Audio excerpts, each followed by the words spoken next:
xafladan oo ka dhacday xarunta cusub ee loo dhisay wasaaradda khayraadka biyaha Somaliland ayaa waxa ujeedadeedu ahayd gaari weyn oo riiga oo wasaaradda khayraadka biyaha ugu deeqday hay'adda Care International waxaana ka soo qayb galay wasiirka wasaaradda biyaha Somaliland wasiir dowlaha wasaaradda agaasimaha guud ee wasaaraddaasi iyo madaxa sare ee hay'adda Care International barasaabka gobolka Maroodijeex iyo madaxda xidig motors oo ka qayb qaatay mashruucan gaariga deeqdani gaariga oo hay'adda Care ugu tala gashay wasaaradda biyaha ayaa wuxuu kaalin weyn ka qaadan doonaa hawlgallada dhinaca wax soo saarka biyaha dalka ugu horeyn waxa halkaasi ka hadlay Xasan Jaamac oo ka socday hay'adda Care International waxaana ku dheeraaday wada shaqaynta ka dhaxaysa wasaaradda biyaha Somaliland iyo faa'iidada uu yeelan doono gaarigani hawshan maanta xil wareejinayna waa hal shaqo oo kamida muxuu ahaa shaqooyinka uu mashruuc qabanayo waa wiishkaas wuxuu inaga anfici doonaa hadhowtoola inaynu ceelasha biyaha dhaadheer wax kaga qabano waxaanu u bixinay waa gargaarka degdega ama gurmadka degdega ah ee ceelasha biyaha oo aynu u baahanahay marka ceelku waliba waqtigan wuxuu ku soo hagaagay waqtigii aynu u baahanahay inay abaartu taagnay bari iyo saha dambana uu hawlgelaya muxuu ahaa gaarigaas marka halkan waxaynu u qabanay xaflad yar oo aynu muxuu ahaa ku wareejinayno wasaaradda biyaha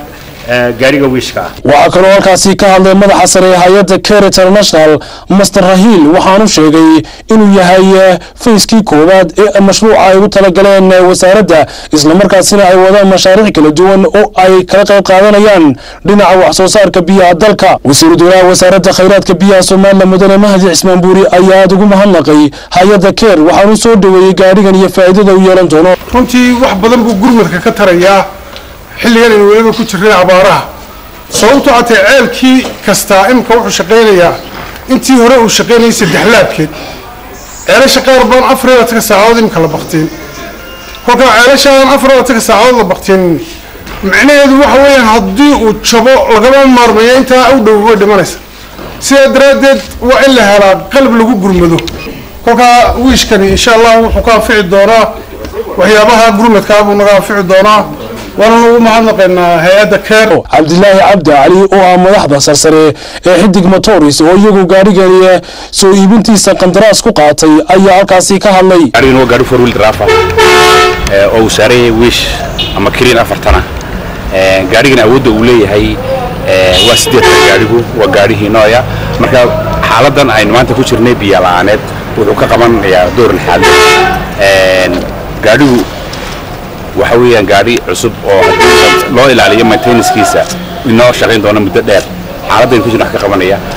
wasiirka wasaaradda khayraadka biyaha Somaliland Baasha Ali Jaamac ayaa sheegay in gaarigani uu wax weyn ka tari doono qorshayaasha dhinaca biyaha wax soo saarka dalka waxa kale oo wasiirku halkaasi kaga dhawaaqay in wiigani ay sameyn doonaan gurmad ballaaran oo dhinaca ceelasha kala duwan ee dalka waxaan jeclahay halkan waxaan u nimi inaan la wareegno riigano maanta aad muhiimad weyn noogu leh oo ay ku deeqeen hay'adda Care mashruuceeda oo loogu deeqeen ceelasha loogu gurmado insha Allah noqon maayo kii aan u dambeeyay waa kii horeeyay kuwa kalena waan ka rajaynaynaa waxaan wiigan samaynaynaa gurmad laba task force baan samaynay bariya galbeeda oo ceelal dhowr iyo 10 ceelal lixdii u horeeyay la rabo inaan samayno ayaan doonaynaa inaan u kala diro